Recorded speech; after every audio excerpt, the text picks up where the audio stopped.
นกน้อยต่างถิ่นมาสอกหากินอยู่ในเมืองหลวง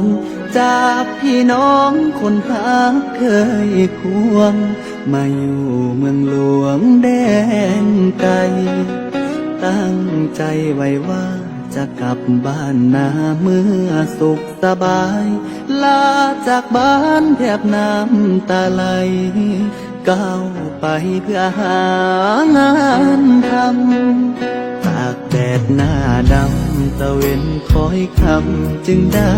กับตามาพักอยู่ในห้องเศร้าสุดเหงาเมื่อยามค่ำคืนยืนมองท้องฟ้าเห็นเมฆขาวหัวใจสะอื้นลมหนาวเมื่อยามกลางคืนหนาวสั่นสะท้านดวงใจห่างไกลหัวใจมันแสนจะเศร้าคิดถึงภาพเก่าเมื่อเฮานั้นอยู่บ้านนาสัญญาว่าไว้พร้อมเมื่อใดจะฮีบกลับมารอคอยลูกก่อนเถิดนาจากกลับมาเมื่อลูกได้ดีอีก2-3 ปีพ่อแม่นี้จงตั้งตารอจะหอบเงินไปฝากแม่พ่อเก็บเงินพอจะฮีบคืนบ้านสงกรานต์ปีหน้าลูกขอสัญญาพาใจกับตาห่วงหาทุกแรงคำเศร้าคิดถึงเจ้าบ่มีเว้นไว้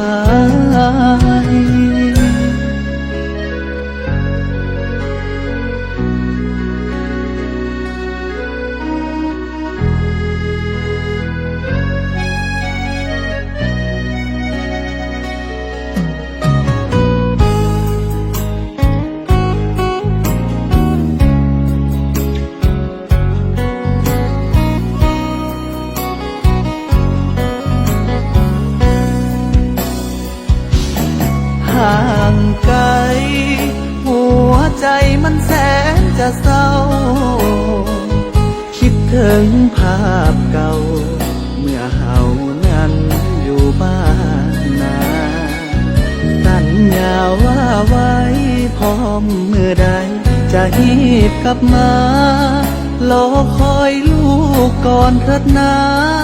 จากกลับมาเมื่อลูกได้ดีอีก2-3 ปีพ่อแม่นี้จงตั้ง